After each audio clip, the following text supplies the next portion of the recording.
How would you describe your relationship with your brother? I did form a band, and he was in it.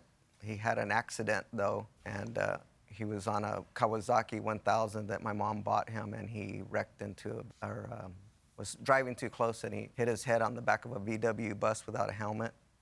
Pretty much I had to walk with him around the block till he got his equilibrium back, and he disappeared from there. And so when he left, he had a different lifestyle from then on. He was a surfer, champion wrestler. But things really changed after the accident. Yes, Your Honor. When was your accident? It was quite a few years ago, during the 70s.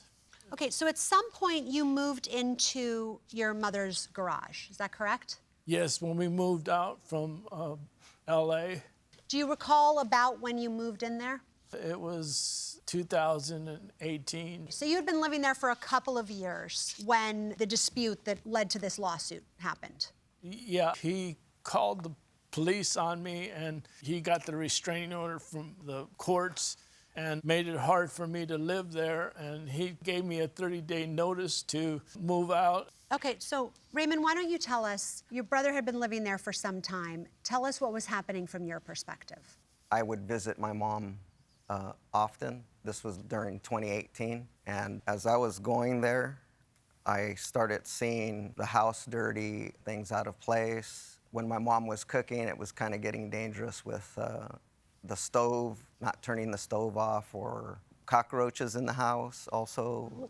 How did you connect that to George's presence Because there? he wasn't taking care of her. All that should have been cleaned. If she couldn't do it, he should have been helping her. She was 91 at the time? Or Yeah. Okay. I also seen people there that weren't supposed to be living there. He was bringing people over that were homeless, and they were supposed to be living there for maybe a couple of days or something. I have a page here that has an emergency protective order. Yes. I didn't implement that.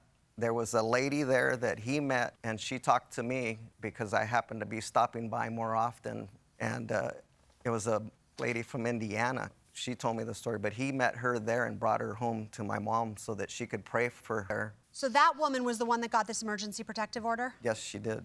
Okay. And I had her stay there because I didn't have time to go over there. So she said she would stay there, and she found out right away, the same day, that it was him that was abusing her. So when she was there for a week, she actually called the BPD, and they interacted, and it does state on there that he was being abusive and that she was fearing for her life and she could get bodily harm. That was done separate. I wasn't there. I found out later. Okay, so another woman assisted your mother. Yes, for this after emergency. she saw what was happening. Yes. Do you know which woman he's talking about? Yes, I do. She said she'd stop by and pray for my mom, and I said, just pray and go on your way. And then my mom said that she was going to stay as long as I want her to stay. And then I called her up on her phone and kept calling and calling to leave, you know. And that's probably why she put that restraining order on me, because she was being a resident there. Okay, because she wanted to stay, and so you think that she tried to get you out so that she could stay. Right. All right, I'm going to go ahead and turn it over to Judge Corriero. Thank you, Judge. Raymond, is your mother still with you?